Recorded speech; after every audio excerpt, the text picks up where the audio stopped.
Televangelists. Wow, an amazing bunch, aren't they? Essentially the traveling salesman or the snake peddler of the cable TV networks. I can't believe they still exist and thrive and are more successful than I am. Actually, I can. When you lack a moral compass or real empathy and have an audience full of suckers, sky's the limit. Let's talk about the film. Jessica Chastain and Andrew Garfield play the Bakkers, a fun-loving couple that spends most of their waking hour talking to God on TV for people to send them money, and then they take a lot of that money and enrich themselves with it. It's an amazing story, and it just so happens to be one that's true. And it all started right where I stand, here in Minnesota, where dreams become realities, or something. Our slogan is, we're the land of 10,000 lakes. Guess we're also the land of 10,000 snakes, because these two are a couple of the worst of the bunch. Actually, that's not fair. To say Tammy Faye is a corrupt, horrible individual would be a bridge too far. She's actually very naive, according to the film. She truly believes in God and believes in what she's doing, and you know what? End of the day, she's a lot more moral than the book that she preaches from. She's very inclusive to all walks of life. She doesn't judge those that are below her, because no one's below Tammy. She's on equal playing field. We learn this when the film starts, and she's not even allowed to go into her own congregation. Her parents are simple folk, but even her mom needs to have something stuck in her once in a while, and Tammy was the result of that. She's the shame, she's the sin that her mother wants to keep hidden, so she can't go into the church until one day Tammy decides, you know what? God forgives, God loves, I'm going in. And she's accepted by the townsfolk when she collapses to the ground and starts convulsing because the Lord is all up inside of her. So the church is like, okay, yep, she's cool, we're good with this.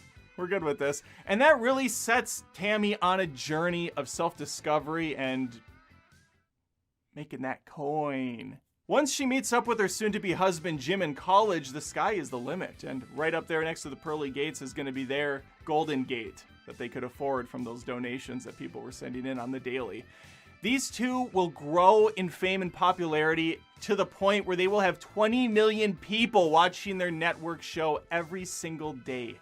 I knew nothing about these two going into the movie, and you know, they're from my stomping ground. So, but it all started kind of in the late 70s, early 80s, and it spilled over to the early 90s. And so I was pretty young. Thankfully, my parents weren't having me watch this crap on TV. I know a lot of people did. I know a lot of people got burned by these two, and some still are ride or die Tammy fans. And the movie kind of is too. It really does paint a portrait of a woman who was trying to do the right thing, and she was just kind of an innocent bystander. You know, she was naive to the ways of her husband and to the church and to the people close by them that were taking money and moving funds and doing all sorts of shady shit behind the scenes. She really just wanted to open people's hearts and minds to the God that she worships. I enjoy a good based on a true story film, even if the based on part is inaccurate. I don't know. I couldn't tell you in this case.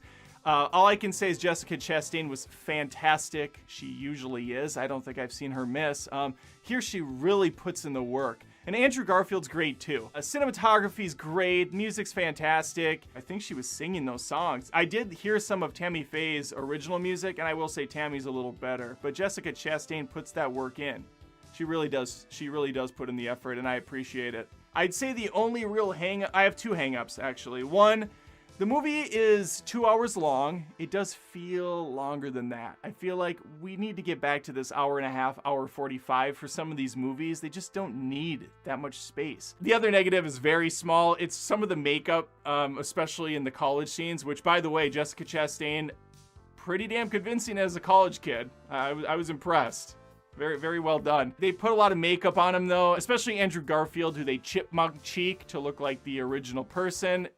It's a bit much. It looks pretty fake, unnatural. I don't know if there's a whole lot of lesson to be learned from this film, or really what the story is trying to convey outside of Tammy Faye was an innocent bystander. That's really what the whole story is. I mean, everything else is like no lessons learned at all. All the same crap is still happening today with, you know, these false prophets and these people going on TV saying that they're working in, you know, God's favor and His grace. And then they take money and nobody thinks about it and there's no consequences. I believe Jim Bakker's out of prison and still doing the same crap he was doing before. Obviously, the mistakes of the past don't really represent the future. The history repeats itself, yada, yada, yada. This was an entertaining movie. Not one you need to rush to the theaters to see, which is the only way you can watch it right now.